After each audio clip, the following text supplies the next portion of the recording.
Ramaswamy, why do you keep going at Nikki Haley? Why do you think this is going to bear fruit? Chris, I don't know what you've been smoking, man. You and the rest of the mainstream media. It's laughable. Nikki Haley's been going after me the whole campaign. First debate, second debate. You know, she's been trailing me for much of the time, but I realize the establishment media has realized that there's a puppet they want to put up. I'm not playing that game. The grassroots of this country know they want a leader who isn't going to send us, our sons and daughters, to go die in foreign wars that racked up $7 trillion in debt. Dick Cheney 2.0 is taking over the GOP. Problem is the Democratic establishment media is now rooting for war, too. I'm the only candidate speaking for a true America First agenda on that debate stage, and I think we're going to be successful. Which is, this is what the media is doing, is putting up Nikki Haley against me because they know I'm the real deal. Please. She hasn't even been on my show. I'm just watching you get slapped around by her, and I'm wondering what your strategy is. The fact of the matter is, Chris, my strategy is calling out the mainstream media like I did to Kristen Welker at the start of that debate. I asked her about the Trump-Russia collusion hoax, told her to look the audience in the eye and apologize to them. Just like I'll tell you, you're part of the mainstream media despite pretending like you're not. Look the audience in the eye and tell them how you covered for your brother for all that happened. I'm part of the mainstream media. Hey, listen. And you play the same games that the rest of the mainstream media does. Take care of you're your doing family? it tonight. That's fine. You've been covering for your brother. You have been playing a game. You were kicked off here on CNN. So of course I help my brother. Of course I do. And you know what? That's been journalistic standards that have now been failed, not just by you, but by every member of the broken political media. What's going on, everyone? Talks with Kitty. Damn. Hey, Vivek not playing with the mainstream media today. And to me, the mainstream media has become a smear machine in a way, right? They trying to label you. They try to frame you a certain way. They trying to brand you a certain way. They try to destroy your reputation or try to conflate your reputation with something else. And you're seeing it right now with Nikki Haley. Ever since Vivek finally, because in the second debate, a lot of people were, one of my critiques for Vivek was he was too passive. He let Nikki Haley get away with too much. And in the third debate, when he finally matched the energy that she was given the first debate, now all of a sudden, she's a damsel in distress. And Cuomo here is biased as hell. And I already tell you guys, if you're following this channel for a while, mainstream media is mostly liberal, right? Journalist is the most liberal profession in the books. Look it up. And the perspective he has is like, I'm not trying to take any sides. Like, he try to play like he's objective. He's not objective here. Because if you look at any left-leaning or any progressive liberal, you go on their Twitter feed, and if you see the polls there, the poll that they had after the GOP debate, a lot of those people in those crowds think Nikki Haley won the debate. So when Chris Cuomo come out with this perspective that, hey, you just keep getting smacked around by her, that's a lefty bias. You just exposed your bias, because most of the people on the left view that Nikki Haley somehow won the debate.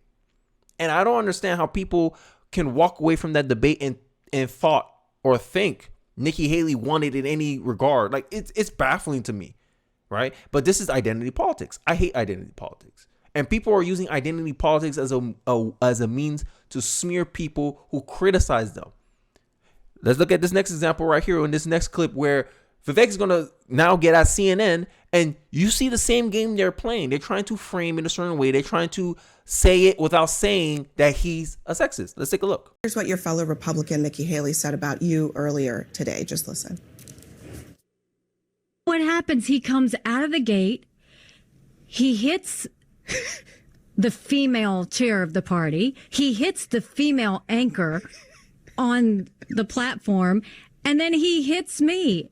And I'm not saying anything. I ain't saying, I'm just saying. But he might have a girl problem. I'm just saying he might have a girl problem. Okay, so she's laying out 3 different women that you've attacked. Why is she wrong? Well, she also left off that list Dick Cheney, Lindsey Graham, Karl Rove, John Bolton. The real issue is there's an old neocon wing of the Republican Party that I've been crystal clear critical of.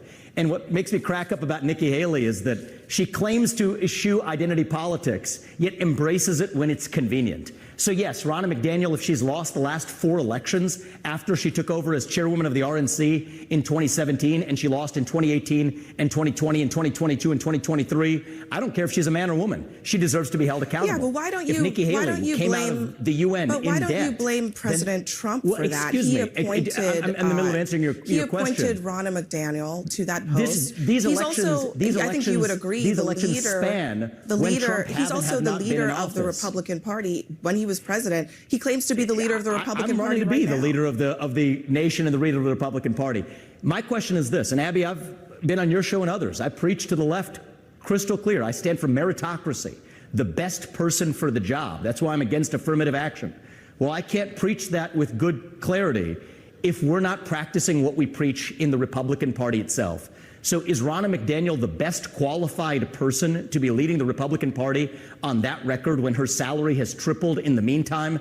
No, she's not. And I'm not going to apologize for that. And I think it is a shame when those who claim to distance themselves from identity politics wear identity politics when it's convenient for them. So Kamala Harris probably isn't running for president. If you want to run in the party of identity politics, there might be a slot available there.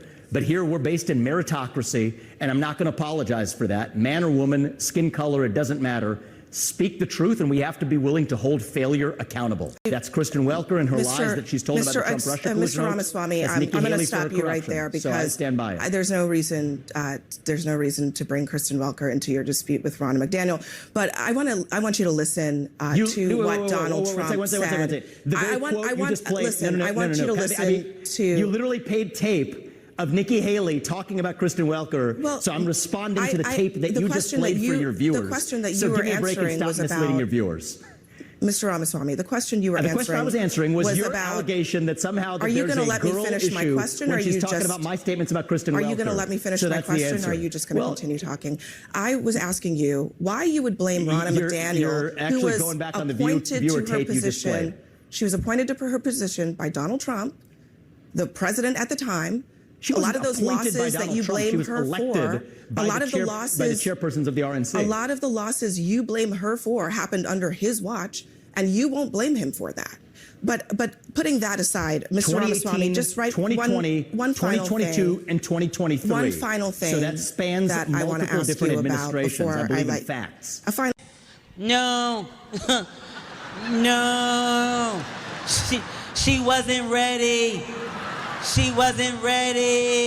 Damn. Hey, Nikki Haley, it seems like you have an accountability problem, right? This is the problem I'm starting to have with people who are part of a oppressed class, right? When people identify as an oppressed class, they tend to use it like an alibi, right? Identity as an alibi. Use your sex as an alibi to masquerade your incompetencies, right? Ronna McDaniel, I keep saying McDaniels tripled her salary, but you lost 4 elections, 4 in a row. You hit below expectations, and you get your salary increase. I wish we had it like that in the private sector. You know, when you go to your job and you don't do as expected, you still get a salary increase. I wish our jobs worked that way, but it shouldn't. Like, it baffles me how much cover these mainstream media hacks, these liberal media, because most journalists are liberal, and I already exposed the bias. I'm gonna put it up here. I'm gonna keep saying it until I'm blue in the face. Journalist is the most liberal profession in the book, so I know a lot of these people are shilling for her because she fits a certain identity. There's a certain vision and perspective that they had that they want to push. They want to purport forward to the masses. And I like how Vivek just called her out, like, "Yo, you show me a clip," and it showed how emotional this lady was. She want to play defense for her colleague, but then she wants to obfuscate accountability from all the women that Vivek just criticized. Oh, why don't you blame Trump? Trump's not responsible for managing the committee. He just appointed her, right? If your chief of staff is incompetent and he's failing, you're going to put it on the president instead of the guy's execution? That's like your manager it's like you blaming your manager that you didn't do your job. That's the same critique that she's trying to tell Vivek to say about Trump. Which makes no damn sense. And this is one of the reasons why a lot of people don't think that we don't have a women president yet. Is because people know, hey, you know, you can't criticize a woman. You saw what we did with Obama. You couldn't criticize. If you criticize Obama, people would think you are a racist. This is why I hate identity politics. Infantilizing people, babying people makes them worse. That's my view. Makes them entitled. Makes them more incompetent because they never face constructive criticism to get better. They stay the same and you get worse. That's the reality. That's what's going on here. but they want to try to smear him as a sexist. And that's what the mainstream media is good at. They're good at smearing people, try to hurt people's reputations, right? Try to kill your brand, try to get you canceled because you dare challenge the narrative. Instead of critiquing the actual, except acknowledging the actual critique he has against Nikki Haley, they want to focus on something superficial like, oh, you've attacked 3 women. How is this not sexist? That's how the question came across. And you're asking a political candidate. We're supposed to be talking about policies. We're supposed to be talking about solutions to put our nation in a better place than it is currently. And they're worrying about whether the criticism was sexist or not because it happened to be 3 women in positions of power and influence. Wow. Hey, women, if you're asking for positions of power, there's a responsibility that comes with it. With great power comes great responsibility. So if you're misusing the power, right, you're not doing what you're supposed to do with the power, get ready to face criticism. Women asking for leadership positions, but then they don't want to pay the cost for leadership positions. And when the cost for leadership position is criticism, is critiques, you have to accept it. That's what comes with the territory. But it seems like women in politics, or people who use their identity, use their fact that they are women as an alibi, they seem to want to be handled with kids' gloves. I'm done infantilizing women. I'm done treating them like babies. Equal treatment. That's what I'm for. The only woman I get in my life I give special treatment is my wife and women in my family and my friends. My women friends, if I have any anyway. That's the only women in my life that get special treatment. Everyone else, you get equal treatment. And that's how it should be. But they want this fake equality. Like, this is not equality. You're not asking for equality. You're asking for privilege. And that's a big problem in our politics today. This is why a lot of people are hesitant to vote for people who fit in the oppressed identity. But, I digress. Here's this final clip where they started talking about Trump because, now Trump used the word vermin, and now mainstream media is in a hoopla over it, and they want you to be in a hoopla over it. And just look at the media just really waste our time. Like, there's no point in watching corporate media anymore. But, that's just my thoughts. Let me know yours in the comment section. Let's get into the next clip. Language, they live like vermin. Do you believe that is, as your Republican colleague Chris Christie has said, neo-Nazi rhetoric? This is a classic mainstream media move. Pick some individual phrase of Donald Trump, focus on literally that word without actually interrogating the substance of what's at issue. The word was chosen for a reason. We are in the middle of a cultural war in this country.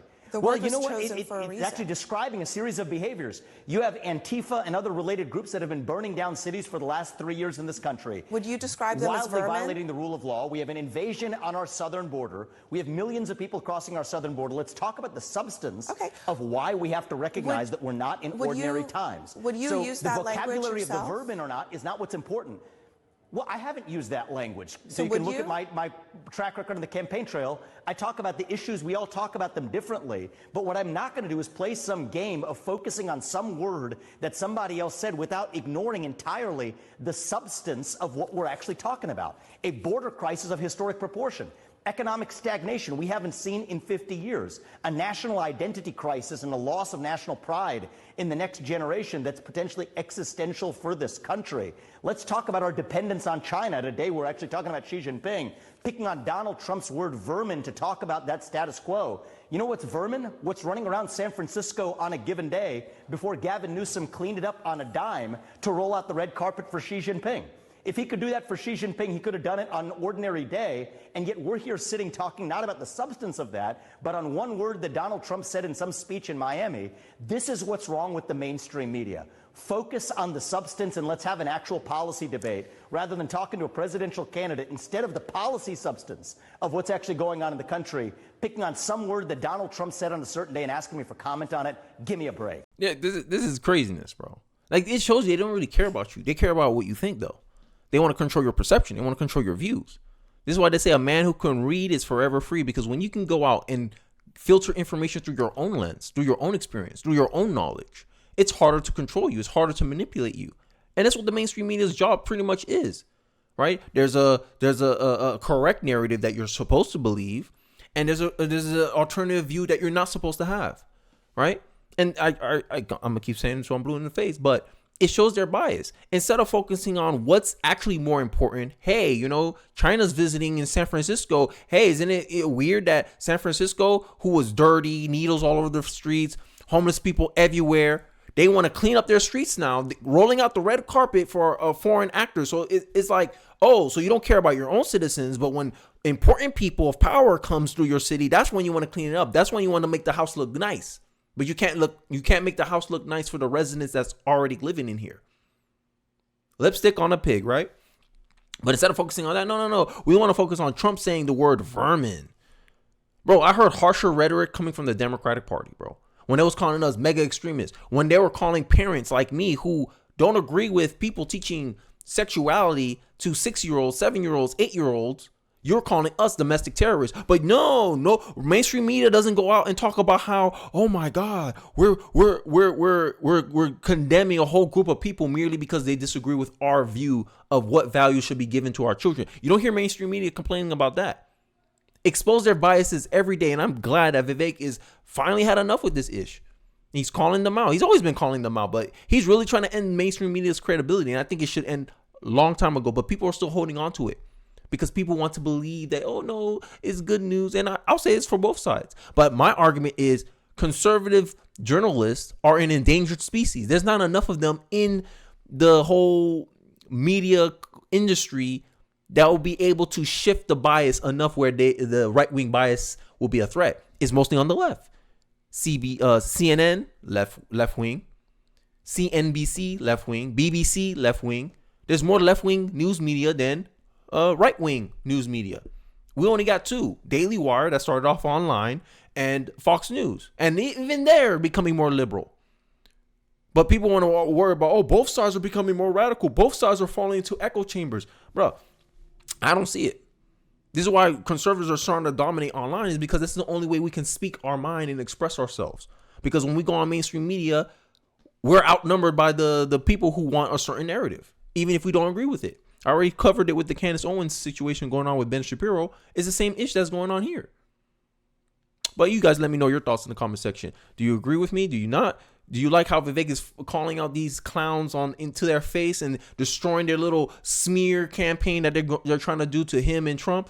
Let me know your thoughts in the comment section. I really do appreciate you guys for watching to the end of the video. Don't forget to like, comment, subscribe, and I'll see you guys on the next one. Peace.